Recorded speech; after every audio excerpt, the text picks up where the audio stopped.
ဒုတိယကမ္ဘာစစ်ကြီးပြီးအောင်အဆုံးတက်ဖို့အတွက်ရှေ့ဆုံးကဥဆောင်တဲ့နိုင်ငံအဓိကလှုပ်ဆောင်သွားတဲ့နိုင်ငံလို့ပြောရင်အမေရိကန်ပဲအမေရိကန်မပါမပါရင်ဒုတိယကမ္ဘာစစ်ကြီးပြီးဆုံးသွားဖို့ခက်မယ်ဂျပန်လည်းလွယ်ကူစစ်ရှုံးဖို့ခက်မယ်ပြီးရင်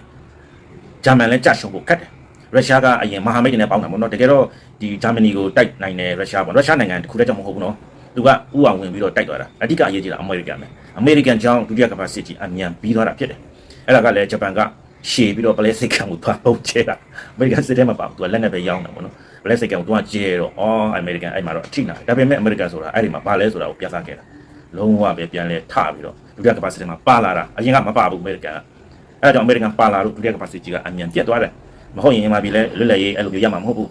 ဟဲ့လားဂျပန်ကိုနိုင်မှာမဟုတ်ဘူးအခုလူတွေကပြောနေတကယ်အဓိက main ကအမေရိကန်ပဲအမေရိကန်ကြောင့်ဒုတိယကမ္ဘာစစ်ကြီးအမြန်ပြီးဆုံးသွားဖို့ဖြစ်တယ်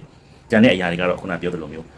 ပံ့ပိုးတာတွေပေါ့နော်အဓိက main ကအဲ့ဒါပဲဒါကြောင့်ဒီနေ့ကမ္ဘာကြီးမှာအမေရိကန်နိုင်ငံကအင်အားကြီးအဖြစ်နဲ့ရှိကိုရှိရတယ်ဘာကြောင့်လဲဆိုတော့ကမ္ဘာအရေးတွေမှာသူကထိန်းညှိပေးနေတာတချို့ကတော့ငပွားကြီးလို့ထင်တော့မဟုတ်ဘူးဗျသူကလူတွေအတွက်တကယ်လိုအပ်တဲ့အရာဖြစ်တယ်သူ့ကိုမကြိုက်တာကတော့အာဏာကိုအပြေစုပ်ကင်ထားတဲ့သူတွေဖြစ်တယ်သူကပြည်သူတွေကိုတော့တန်ဖိုးထားတယ်အဲ့လိုမျိုးတရားမျှတမှုကိုတန်ဖိုးထားတယ်အဲကြောင့်အမေရိကန်တည်ရှိခြင်းကအရေးကြီးတယ်ဗျာမဟုတ်ရင်တော့ခင်ဗျာကဘာကြီးမှာ